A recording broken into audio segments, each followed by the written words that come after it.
Greetings, everyone. Pete Pardo here from Sea of Tranquility. Welcome to a special edition of the show. We got an extra special guest. Look who's here. Mr. Ralf Scheepers from Primal Fear is in the house. What's up, Ralph? How are you? Hello, thanks. Everything's fine. Thanks for having me here. Good. You guys got a new album coming out. It's like in a couple months, Yes, right? So that's yes. that's why we're here. So Ralph and the band have a new album called Code Red, which I believe comes out early September, right, Ralph? First, September 1st, yeah. September 1st, which is right around the corner. Let me hear before you know it.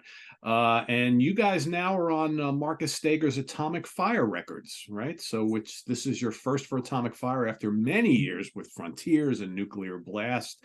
Was this an easy switch for the band to move over to Atomic Fires? I mean, a lot of other bands like UDO and Halloween and Meshuggah, Opeth, Amorphis, MSG, others have done the same thing. Was it easy for you guys to make the switch?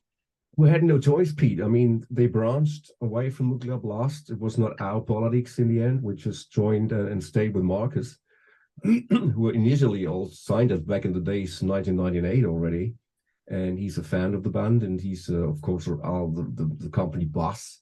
And now they branched away from Nuclear Blast. There was no decision from our side, so we somehow couldn't take any decision. But we were happy to be with Marcus in the end with the Atomic Fire team because they do a great job for us. So that's how it works. So the bands that Marcus signed went with Atomic Fire, because I know the Nuclear Blast still has a bunch of bands that are still on the label, but I guess Exactly. That's a different story. Exactly, yes. Okay. Gotcha. You had that. Not a lot has been spoken about that. It just kind of like happened, and I know it's the same here. We just learned, and we just fine. We stay with Marcus and with the team. It's fine for us because they are also friends, Okay, cool. So you guys have basically the same lineup on the new album as 2020's Metal Commando. How is everything gelling with the new lineup now with Michael Ere? How does he say his last name? Michael Ere, yes. Ere, okay. How's he working out on the drums? Is everybody gelling quite well? You will hear it on the album. I mean, I don't know if you heard stuff, but I mean, he's a pro. I mean, this guy is amazing, and he did it again on the album. He's also composing now, and not only now, he always composed, but this time he's also in with ideas. And we're really great, having a great team right now, writing members, 5 members, 6 members, even with Magnus. And this is great. I mean, we've been very busy during the pandemic writing stuff. I geared up my stuff here in the studio and gave me a lot of inspiration for the new songs. You've got new gear coming on with great sounds, and you're checking out stuff. You're really into, that's a good idea, and all of a sudden I had several ideas together, which was really helping also the album this time. I will say, and again, it's almost like redundant to say this, but it's a great sounding album. I mean, how do you guys get album after album, you get this wall of sound with these crunchy guitars, and the vocals are so well placed in the mix? I mean, it's uncanny how every album sounds so great. I mean, how do you do it? Thank you, Pete. First of all, we're very experienced. I mean, I'm doing this since 40 years longer, starting in the rehearsal room, but starting with recordings in the late 80s, beginning of the 80s with tape machines and all that. I mean, I'm really, not only me, all the other guys as well, but we started very early with tape machines and everything. We know how it is to work properly. And that's somehow the rudimental stuff anyway, to know what's going on. And after years, you always, you developing your own kind of thing and knowing technology as well in studio. So that's what I said. The last 15 album was recorded in this room here, vocal wise. I can only speak for myself right now, but we all know how how everybody wants to sound with this instrument, and I know how I want to sound with my vocals. But in the end, when everything comes together in the studio in Denmark with Jacob Hansen, he did the mixes again, and it was a big difference. We all collected ideas, and I thought, wow, I have a good sound already on my demo. But when you send stuff to Denmark and he gives back the mixes, wow, like you said, there's a wall of sound coming back. He's doing an amazing job, really, and we're really happy with Jacob. Yeah, good. I mean, it's I'm glad it's working for you guys, because it's working for the fans as well, and that's the important thing. So true. And I think, like I was able to listen to the new album once. I just got the files yesterday, as a matter of fact, so I wanted to give it a listen before we spoke. Yeah. I mean, I think it has all the trademark Primal Fear elements, right? You got, your melodic yet very powerful vocals. You have these massive crushing riffs, the shredding lead guitars, the rock solid rhythms. I mean, one track I want to tell everybody to get, if you get a chance to hear it once, when it gets close to the release date, Bring That Noise. It's a terrific heavy metal anthem. I mean, it's so catchy and it's bone crunching heavy. I mean, how hard is it for you guys to be able to write songs? Because the songs have to be memorable, right? That people want to come back and hear them, but yet they have to be heavy. How hard is it to get that perfect middle ground where it's like, it's memorable, it's got hooks, yet it gives everybody that headbanging feel that they want? First of all, again, we are experienced musicians in terms of writing. We have the advantage of 6 members now, and sometimes it's working, sometimes it doesn't. So that's the reason why I have a pool of 20 songs, which is going to be somehow decided, which is going to be on the album.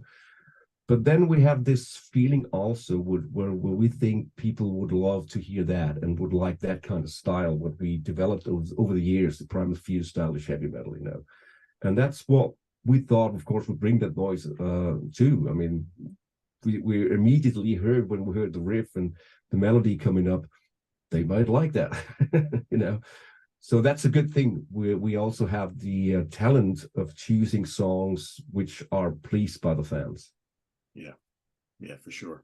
Another one too, which stuck out to me, is Deep in the Night, which has got to be one of the heaviest songs you guys have done in a while.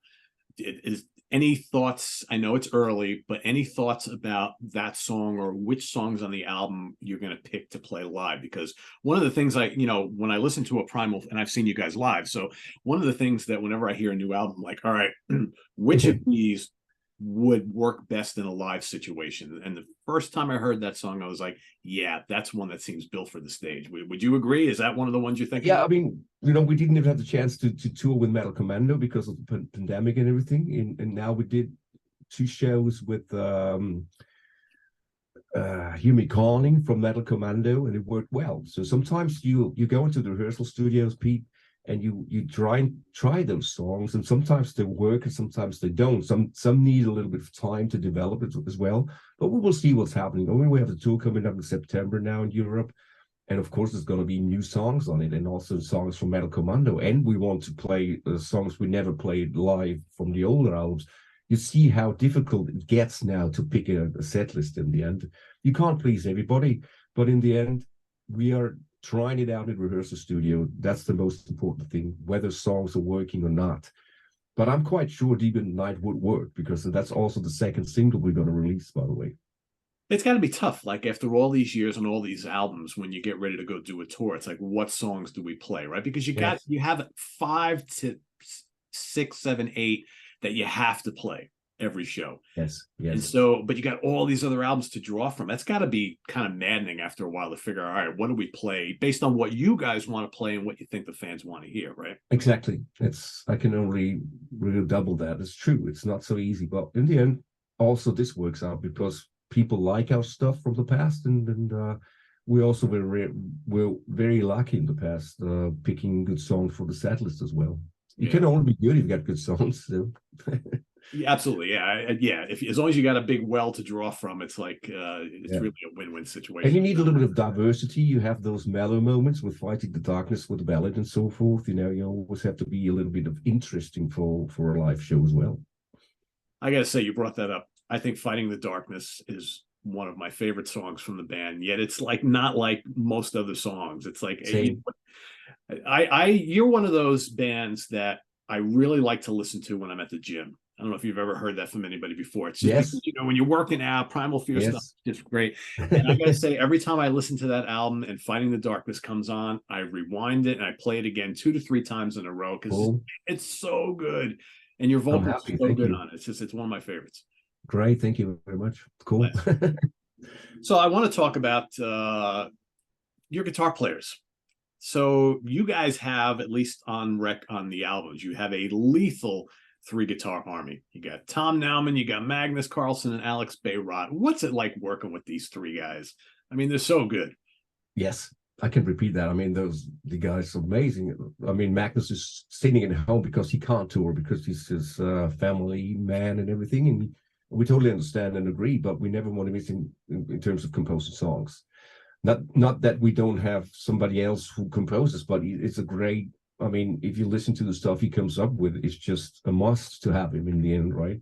Yeah. And Tom and Alex the same. I mean, those guys are really, when you listen to the shows and everything, and Tom did the rhythm guitars on the album, because we have this plan of only one guitarist doing the rhythm guitar. It doesn't make any sense if you got different sounds and everything in terms of rhythm. So we said only one guy is doing the rhythm guitars, and everybody else is included, is of course invited to do solo and everything. So everybody agreed, because we are a great team in the end, and also democratical team. And so we decided that Tom will do it, and everybody was happy with it. And so everybody was focusing from the other guys of the guitarists and bringing in their solo stuff. And it's really... Does that change from album to album? Like you choose when you got to play the rhythm? Yes. So yeah. Yes. Okay. Yes. Okay, I didn't know that. That's interesting. So I guess it makes sense, right? Because so this album is Tom. So any of the previous albums could have been Alex or Magnus or whatever. Exactly. Exactly. Wow, that's cool. Yeah. It's a sound question. Everybody's able to do that. Although the guitarist is so skilled, as you hear, everybody is able to do it in the end. But we decided to let one guy do the rhythm stuff. Okay. That works. Well, I guess it gives like a continuity to all the songs, because everybody they all have their own distinct style. Exactly. And that makes sense. And now that I think about it as I'm listening, when I listened to the new album last night, kind of does sound like Tom throughout, right? Whereas I think there have been other albums where I'm like, oh, that's probably Alex, right? So that's interesting, because now it'll make me go back and listen to some of these albums with that in mind, thinking, okay, so it's not what I originally thought. So cool. Yeah. Have you ever thought about, I know usually when you go out on the road, you just bring two players. Have you ever thought of doing like a 3-guitar army live? Yeah. We did. We had this when we played Sweden Rock Festival back in the days, when Magnus, that's his hometown in the end. He just drove a few miles and was there. And it worked well. I mean, it's great. It's a wall of sound. Like, from other bands, that 3 guitars are working, you can do that. But on tour, it's different.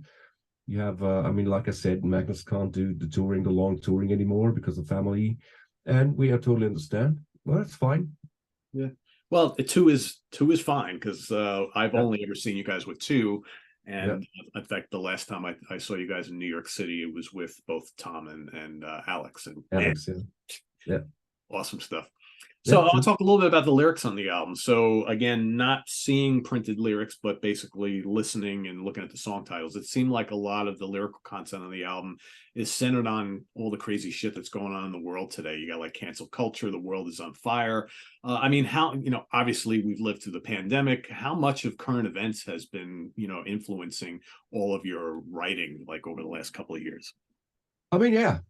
You can read it in the lyrics that not everything is so positive these days. We don't want to be so critical, of course, but we have our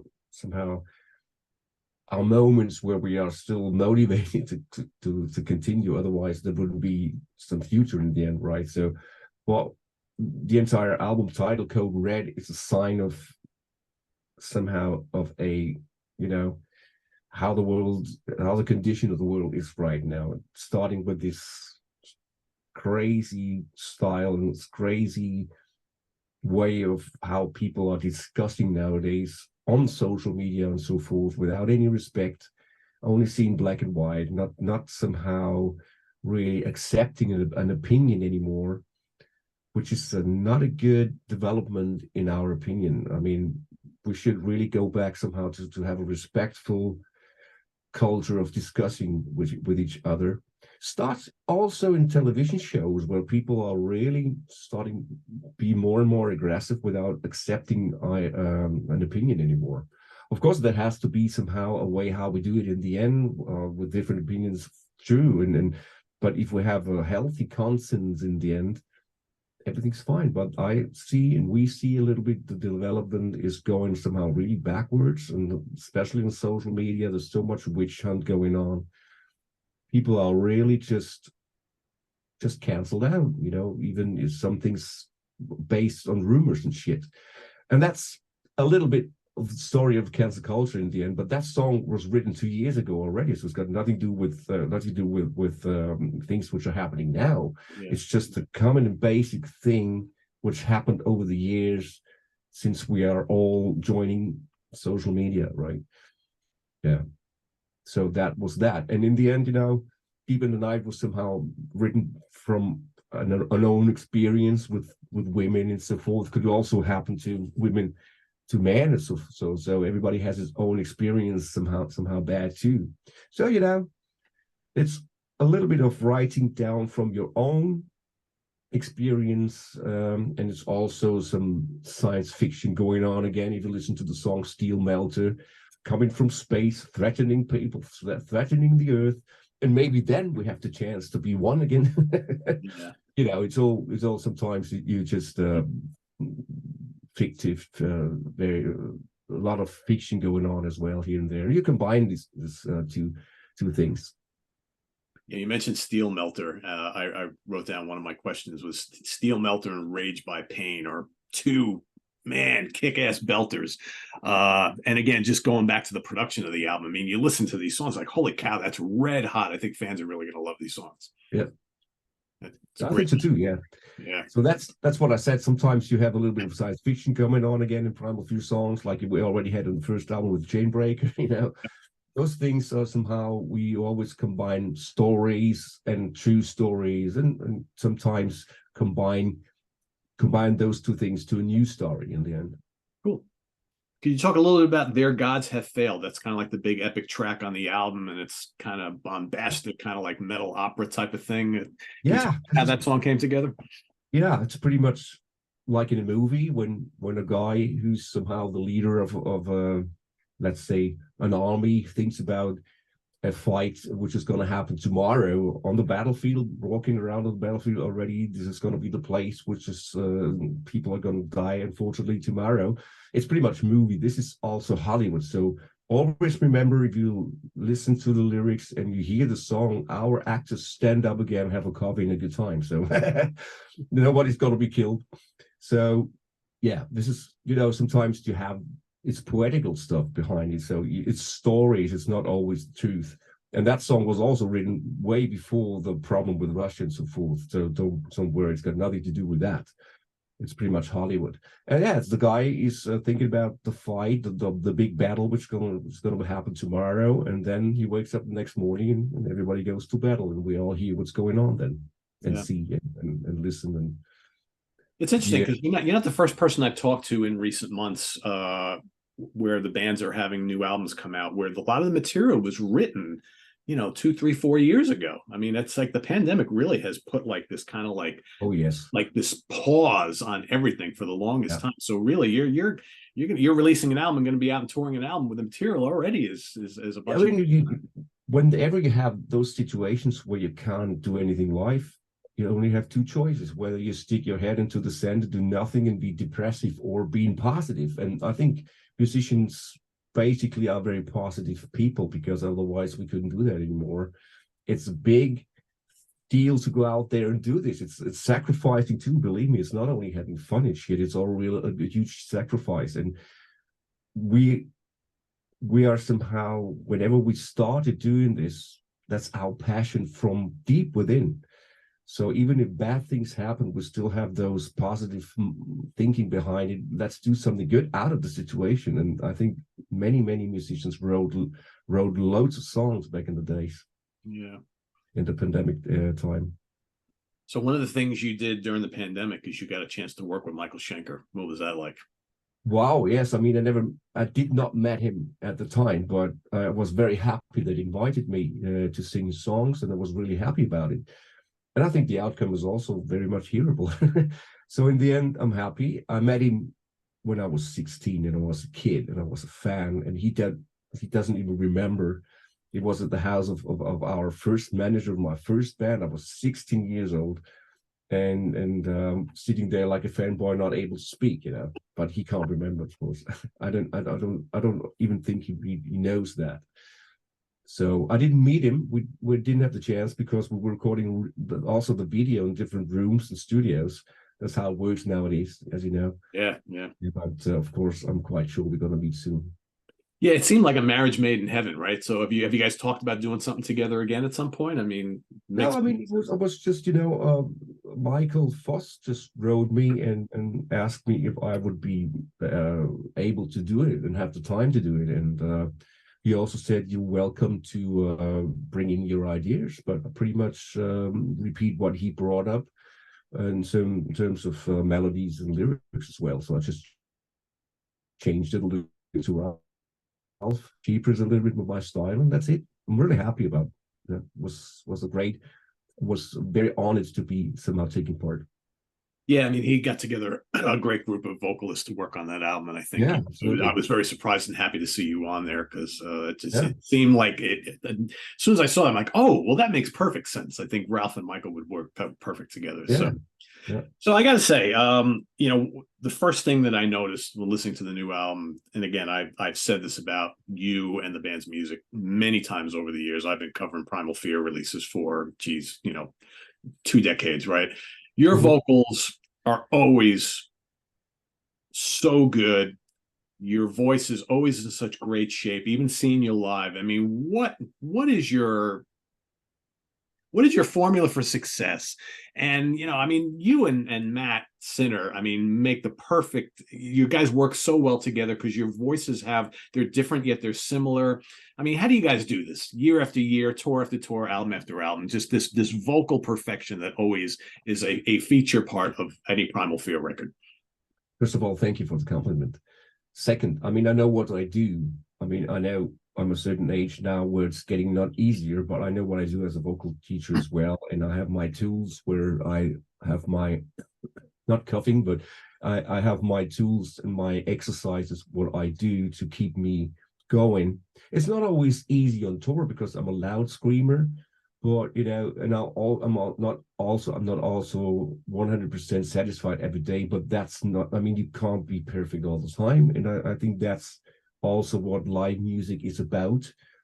If you want to hear perfect stuff, you can put on the CD in the end. So being live is enjoying the show and having a togetherness with the people, and that's what, for instance, last weekend in Spain, that was just fantastic. When 3,500 people came up to see Primal Fear, and we had just a great time on stage together with them. But coming back to the vocals, yes, well, I'm happy. Well, first of all, I'm lucky and happy to still have it. And I know I have a style which is really worn out with the high belting, screaming vocals. It's not easy to do in a certain age anymore because vocal cords are wearing out. The tissue is getting old, just like skin as well. It's getting thinner, the muscle is getting thinner, but you have to work with it in the end. Sometimes work with it also means to do low vocal exercises, not always screaming around. Sometimes even to shut your mouth for a while is also good for the voice. Yeah, I guess you have to do whatever you have to do, right? We've seen so often in recent years a lot of these great vocalists from the past in metal who, they got to a certain age and they really can't sing the way they used to anymore. And so I think, you taking preparations as each year goes on to ensure that you can still sing to the best of your ability. That's important, right? You're obviously a real healthy guy, and I'm sure you do lots to keep your body and your mind in tip-top shape. So it's good. I try my very best. I know there's changes going on, but that's for everybody in the end. Yeah. Our bodies are our bodies, right? They don't last forever, unfortunately. Yeah. So speaking of that, I know you probably got to run to another interview. Could you talk a little bit about the touring plans that are coming up for? We're doing Europe, Pete. We're doing September. We have 10 shows in Europe. Then we are planning to do South America. And that's pretty much it this year because it's quite a lot, 4 weeks already together with South America. And then we're doing Japan next year, and there's going to be another tour coming up, which is going to be announced soon, and many festivals next year. So that's the reason why we don't do so much festivals this year. We don't want to harm our own tour playing live on festivals. People saying we saw them on this and that festival, so let's see them on the tour. So that's how we proceed this year. Also, we have the factor in mind that Matt is still not healthy enough to go on a huge tour so far. So we are pushing it a little bit back to the release of the album. The 1st September is going to be the first show, and there's going to be the album's going to be released. So it's in our hometown even. So that's going to be a good thing. Yeah. So there's this short European tour this year. There's this South American tour for this year, and that's it. The next year is going to be Japan and so many more countries to come. How about here in the U.S.? It's not easy, Pete. Yeah, I can imagine. I mean, we love to be there, but before we put one foot on American soil, we'll lose so much money in terms of having this working visa. We have to have a social ID number, working number, and so forth for everybody in the band and the technicians and so forth. You can't imagine how much money we lose before we get money. And then we have to pay tax in America. We have to pay city tax in America, and so forth. It's not easy, you know. So I don't want to bitch, but we are planning, we're trying, we try to be there again. And I know it's for every European band, and that it's not easy to do America, but they do it. But it has to be sorted out. It has to be planned, and that's what our touring management is doing right now. Yeah, especially if you want to do a headlining tour, right? Because I mean, metal's not huge here in the States right now, and so you're going to be playing, 300 to 500 seat clubs and things like that, which is fine. But I think I know that Halloween and Hammerfall just kind of came through the area here, and I think that's the type of like bill that almost has to happen for a band like Primal Fear nowadays. Get a couple, really good bands playing together to do a package tour. Exactly. That will bring the people out. It has to be worth it in the end, right? So, yeah. For everybody, for the fans and for the bands. Yeah, absolutely. Well, I wish you all the best of luck with the new album and the tour, and hopefully we can see you here in the States in the not too distant future if it all works out. I hope so too. We'll all be listening, and I want to thank the great Ralf Scheepers for joining us here today. Please go check out Code Red. It's coming out on Atomic Fire Records on September 1st, and I've heard it. It's really, really good. If you like Primal Fear, you'll love this one. And visit us on the web at www.seatranquility.org. We're on Facebook. We're on YouTube all together all the damn time. For Ralf Scheepers, I am Pete Pardo. Thanks for watching, everybody. See you real soon. Ralph, thanks for having me, Pete. Bye-bye. Have a good time.